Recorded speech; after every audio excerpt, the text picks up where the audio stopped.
Hello everyone. In today's video, we will be taking a look at one of the most beloved character in Aether Gazer, Blooming Hope Skuld. As I'm sure most of you have heard, Skuld is one of the most valuable characters you can have in your account. Now if you're thinking to yourself, well, I have Hera or I have Lingguang, why do I need Skuld? Well, although Hera and Lingguang are fairly universal, they definitely excel in specific scenarios. For example, Hera excels in scenarios where there is a single DPS in the team and that DPS relies heavily in their combat resources because she refunds it, right? And then you have Lingguang, who excels in those scenarios. Where there is a dude DPS in the team, like say in a base and Luwu team.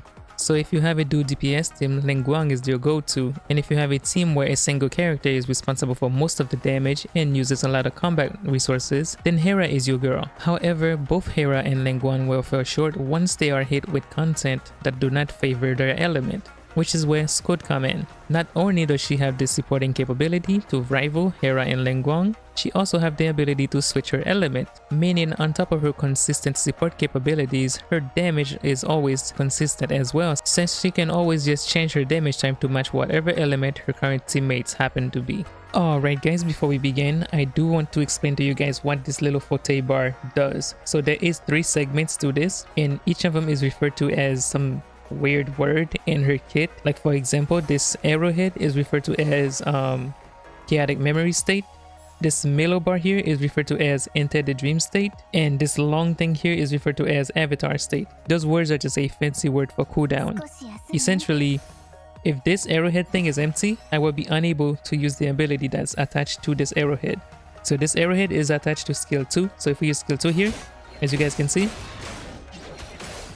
the arrowhead is now empty and skill 2 is on cooldown. Likewise, the same goes for all of these. So if we use the tab version of skill 3, bam, now we are in enter the dream state.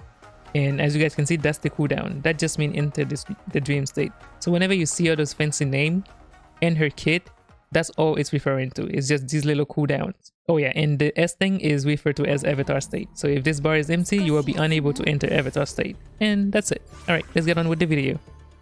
Her basic attack have 5 sequences and will generate a set amount of divine grace on the 5th sequence.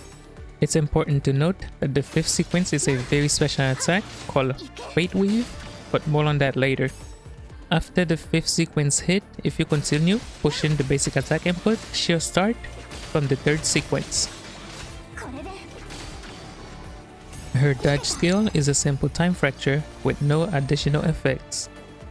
Skill 1 Guardian's Will allow her to put up a shield and block any incoming attack. After a successful block, she can follow up with a 3-hit normal attack combo that ends with Fate Weaver. Skill 2 Unchanging Thoughts is a multi-stage attack which can be cast in quick succession. After casting this skill, she will enter the chaotic memory state, which is just a fancy word of saying this skill will enter cooldown. And of course, while in chaotic memory state, you will not be able to cast this skill again, since again, it's in cooldown. And for each sequence of this skill she casts, she will gain a set amount of divine grace. When the 3rd and 4th sequence of your basic attack hits, the cooldown for chaotic memory is reduced by 1 second. Skill 3, Moment of Awakening, has 2 functionalities. On tap, it will consume 60 divine grace, and for each divine grace consumed, damage dealt is increased by 0.2% for 25 seconds. And much like skill 2, you can continuously tap it to perform a 4-stage combo. After casting the 4th stage, this skill can connect into Fate Weave. After casting the 1st sequence of this skill, if you do not continue to cast the rest, it will instantly go into a 45-second cooldown. So be sure you can commit before attempting to cast this ability. You can also cast the 1st sequence and immediately go into Fate Weave by using a basic attack. But again, watch out for that 45-second cooldown. So 45 seconds is a pretty long time, but this is where Fate Weave come into place, because hits with Fate Weave will reduce the cooldown of this ability by 2 seconds. So spam Fate Weave whenever this ability goes on cooldown, whether it's the Fate Weave from your basic attack, the Fate Weave from successful blocks, or any other form of Fate Weave. Just spam Fate Weaves, that's how you reduce the cooldown of this ability.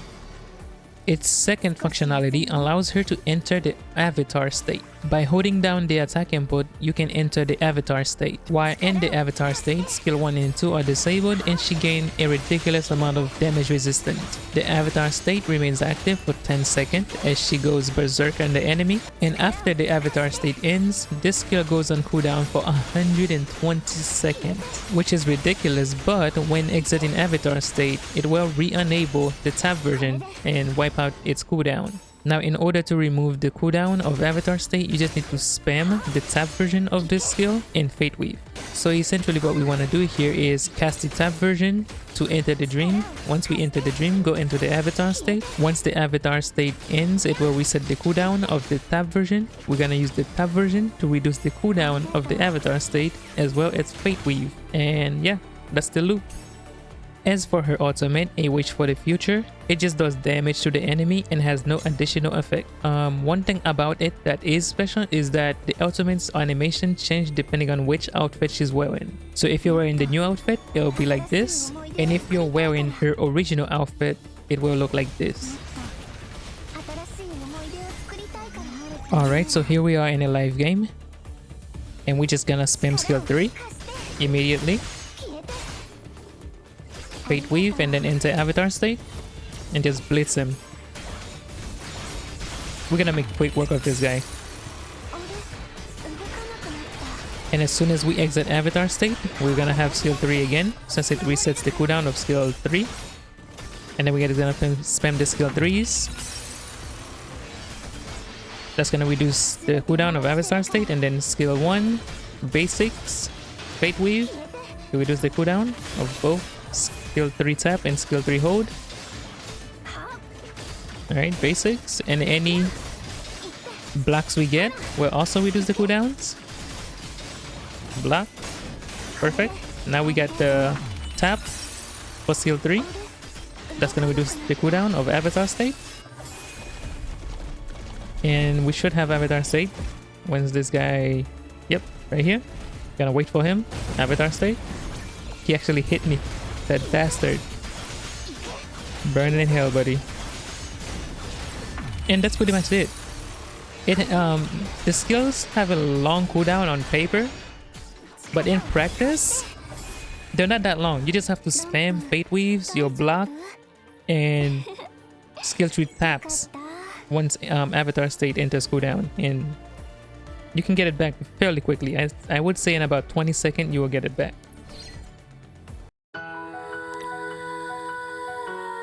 Alright, and for Aether codes, we want to run 3 blue for DPS with or without her Functor. For support, we want to run 3 red with or without her Functor. And 3 yellow is kind of cope. It does become more viable with her Functor, but you do have to micromanage the effect resist status you put on the enemy, and that just feels like a lot of hustle, so definitely stick with blue code.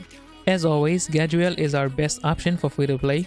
It has decent main stat, but the sub stat is nothing to write home about, but it is our best option for free to play, so slap that on. As for her signature Functor Regent Leaf, it's gonna boost her personal damage slightly on blue code, allow her ultimate to boost crit rate and all elemental damage on red code, and it's gonna allow yellow code to be more competitive with blue code in terms of damage, but you're gonna have to play heavily into control resist. But I would still say blue code is the way to go because of its ease of use. Alright, for Sigils, we are gonna be making some strange recommendations, so bear with me, okay? So for 2, 4, and 6, we wanna use the new set Silent Book of Fate. This will increase all attribute damage by 15%, and while it is equipped to Skuld, the team leader will gain a 15% independent damage boost. For 1, 3, and 5, we're gonna go with the Whole Truth. Now, a lot of you guys might be looking at the Whole Truth and think to yourself like, hey man, she don't even have a skill chain. How is she gonna make use of the last part of this Sigil set? And she doesn't. She's not gonna make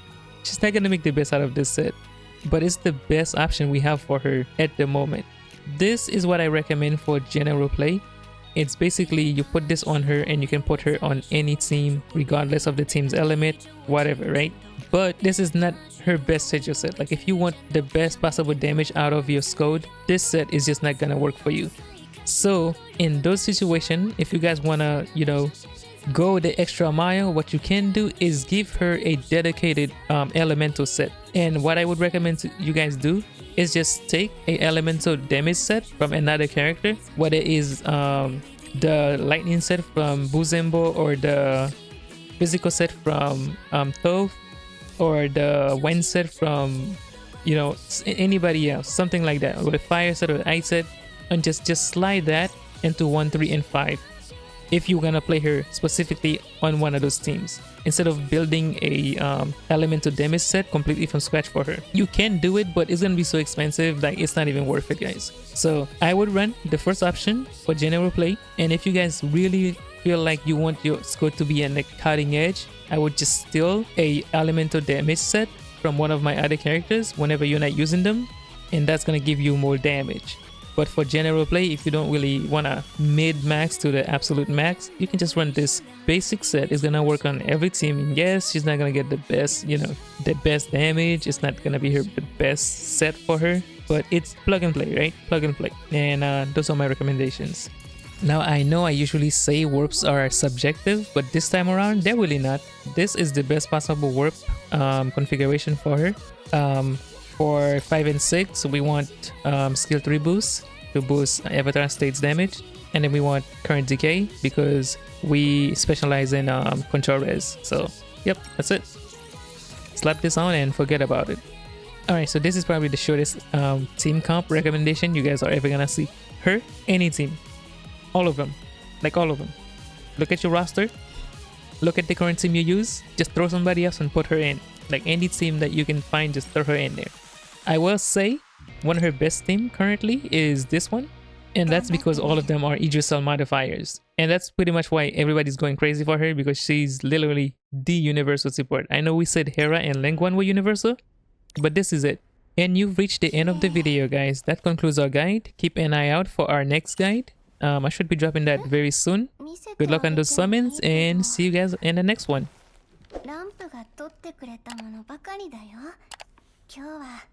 本当に楽しかった。待って、それはランプの笑顔が素敵だから撮ったの。